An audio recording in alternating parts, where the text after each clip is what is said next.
नेर येथील तहसील कार्यालय महसूल सरकारी कर्मचाऱ्यांच्या वतीने सोमवारपासून बेमुदत उपोषणाला सुरुवात करण्यात आली। या संपामध्ये सामील होण्यासाठी महसूल विभागाने सर्व विभागाच्या चाव्या तहसील कार्यालयाच्या प्रमुखाकडे सुपूर्द केल्या।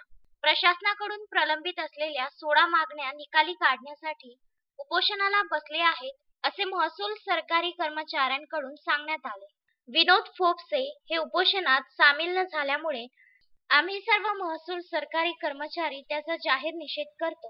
यावेळी महसूल सरकारी कर्मचारी संघटनेचे अध्यक्ष सुभाष मोरे, धनपाल काळे, सुनील जुनघरे, सुशील जगताप, सुधीर राठोड, अनिल ठोकाडे, युवराज अंभोरे, प्रतिभा गुल्हाने, शायद राजूरकर, लीना दातार, वैशाली गंटुकवार व महसूल सरकारी कर्मचारी मोठ्या प्रमाणात उपस्थित होते।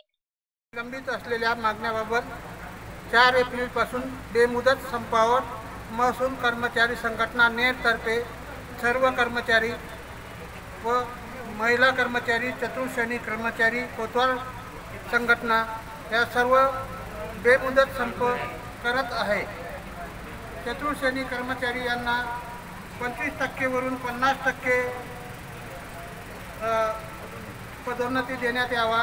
कोतवालांना चतुर्श्रेणीमध्ये 40% प्रमाणे भरती प्रक्रिया करावी। तसेच संजय गांधी निवडणूक, रोयो, PM किसान व महसूल कर्मचारी स्वतंत्र पदे भरावी। तसेच महसूल कर्मचाऱ्यांची रिक्त पदे भरावी। तातडीने भरती प्रक्रिया राबवावी। तसेच नायब तहसीलदार संघटनांना पदोन्नती प्रक्रिया पूर्ण करावी।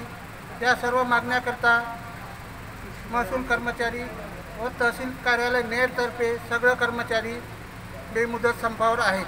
नवनाथ दरोई, विदर्भ न्यूज, नेर।